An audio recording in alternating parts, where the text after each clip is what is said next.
kita ni lah yang buat gelombang tu tadi. Nampak tu buaya. Okay, saya tunjukkan pada sahabat.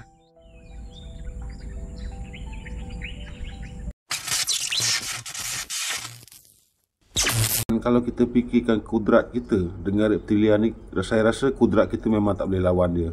Tapi kita ada inisiatif kita, cara untuk kita melepaskan diri daripada reptilian ni lah, lebih-lebih lagi buaya. Sahabat-sahabat yang kaki casting, mancing dan sebagainya lah, menjala ke apa semua kan.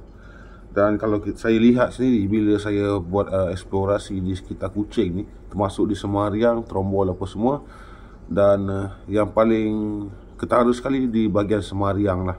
Walaupun air itu surut, saya adalah terjumpa beberapa orang yang menjala ketika air itu surut dalam paras buku lali macam tu. Kadang-kadang tu kita tak menyangka bahawasanya reptilian itu berada di situ. Daripada saya sendiri sahabat kena standby lah. Apa ni, pisau tactical kalau boleh. Dekat Shopee murah je, dalam 30-26 ringgit. RM26 sekali dengan dia punya pos mungkinlah sampai RM28 macam tu. 30 lah kita spend duit kita. Dan ini adalah salah satu contohnya pisau tactical yang wajib sebenarnya. Dan ini bukan disponsor, ni memang saya beli sendiri, tak ada siapa-siapa sponsor. Saya showkan kepada sahabat-sahabat yang kaki mancing apa semua kan. Kalau boleh cuba dapatkan pisau ni di Shopee, di Lazada pun ada juga. Dan dia punya pattern, design dia pun cantik sebenarnya. Jadi gerigi dia, so kita boleh gergaji lah benda kayu-kayu yang lembut sikit. Saya rasa kayu yang keras pun boleh juga. Kalau terbelian mungkin tak boleh lah. Ini saya punya. Dan kemudian kita ada fixed blade. Fixed blade ni dia kecil sikit. Dia kecil sikit daripada pisau tactical yang ni lah. Ataupun ni kita panggil bayonet lah, ataupun bayonet. Cantik design dia. Yang ni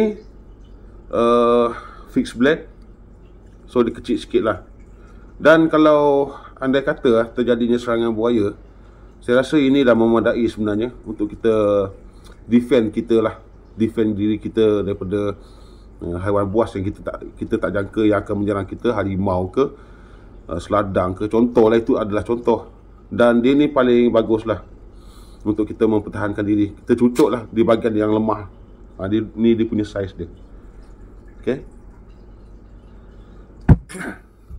Ada juga sahabat-sahabat kita, saya terbaca beberapa komen lah, bawa parang boleh, tapi saya rasa metod untuk kita mempertahankan diri daripada serangan reptilian ni lah, kita fokus kepada buaya.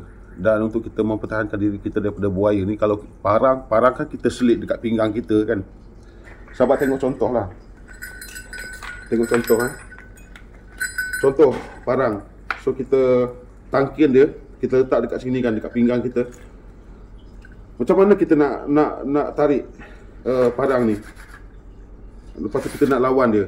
Sebab dalam situasi tersebut kita dah tak sempat dah nak sentak kita punya parang ataupun tarik kita punya parang untuk mempertahankan diri.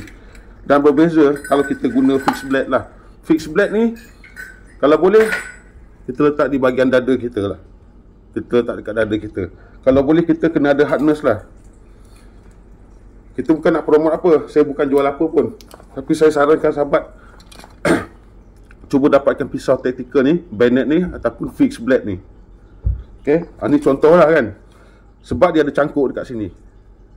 Nampak cangkuk dia. So kalau kita kena serang dengan buaya, nanti kita akan ceritalah lebih detail lagi buaya ni suka serang di bahagian mana. Kalau kita ni cuba macam, tak kisahlah mana-mana pun, kalau sahabat-sahabat kita mancing, dia dah tak fikir apa dah. Ketika dia memancing tu, dia main pergi je dekat gigi air tu untuk dapatkan ikan yang tersangkut tu. So ini adalah contoh lah.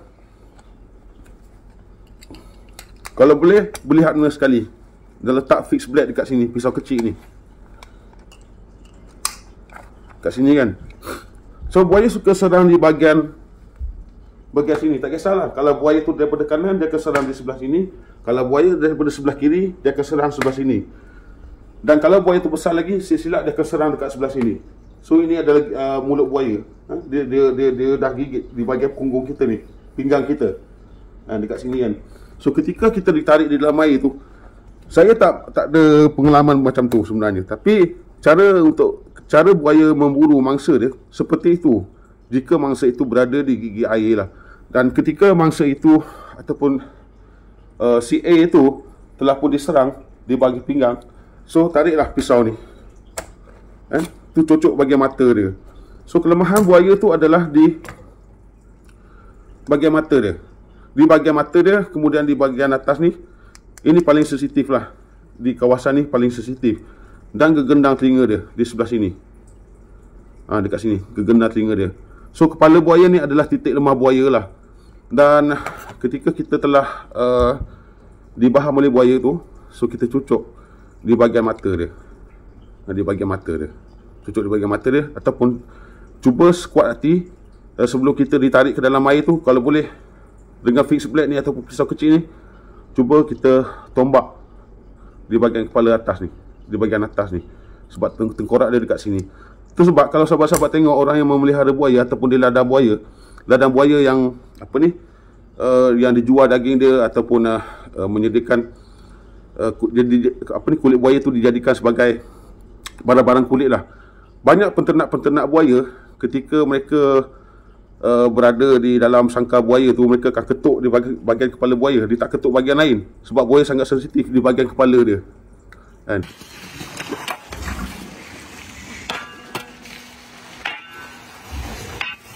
Kalau dia baham kita masuk, itu sebab mungkin ada beberapa sahabat dah baca artikel serangan buaya. Kalau kita tengok mangsa yang terselamat ni, banyaknya kita tengok di bahagian perut dia diserang oleh buaya, ataupun di bahagian sini lah. So banyak yang diserang daripada pinggang ke bawah lah. Tengok gigi dia ni, memang tak ada cara dah untuk selamat daripada gigitan dia ni. Dan dalam kerajaan haiwan, gigitan buaya paling kuat. Gigitan jerung putih pun kalah. Nampak ni, contohlah di kulit kita kan, dia terbenam macam mana. Nampak tu, dia masuk dalam kita punya isi kita, tak boleh buat apa. Bayangkan atas dan bawah kita digigit oleh dia, memang tak boleh buat apa. Jadi dengan fixed blade ni ataupun pisau kecil ni, kita cabut, kita cucuk di bahagian mata dia. Itu cara dia. Dan ada satu kes di Serian, dia menjala, kemudian dia diserang oleh buaya. Dan bila ditanya macam mana dia selamatkan diri dia, dia cucuk mata buaya tu dengan menggunakan tangan dia lah, dengan jari dia, dia cucuk mata buaya tu.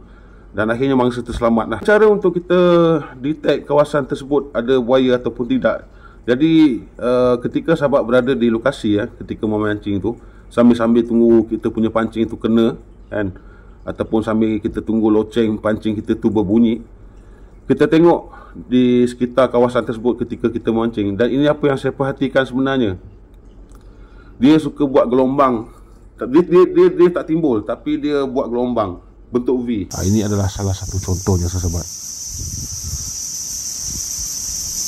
Okay, saya terus rakam nak bagi tunjuk pada sahabat-sahabat macam mana gelombang yang dibuat oleh buaya. Dia ni lah yang buat gelombang tu tadi. Nampak tu buaya tu.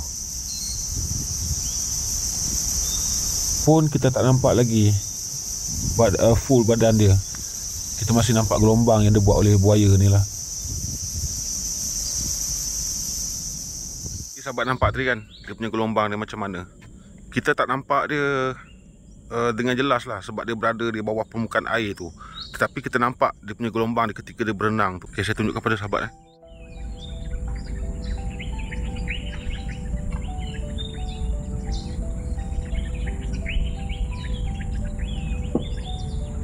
Okay, sahabat, kita dah nampak. Jadi sahabat-sahabat, itu sedikit perkongsian yang saya boleh kongsikan kepada sahabat lah, cara untuk kita mendeteksi keberadaan haiwan ni.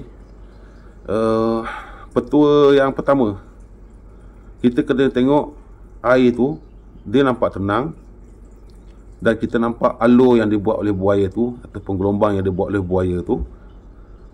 Kemudian kita lihat di kawasan tebingan.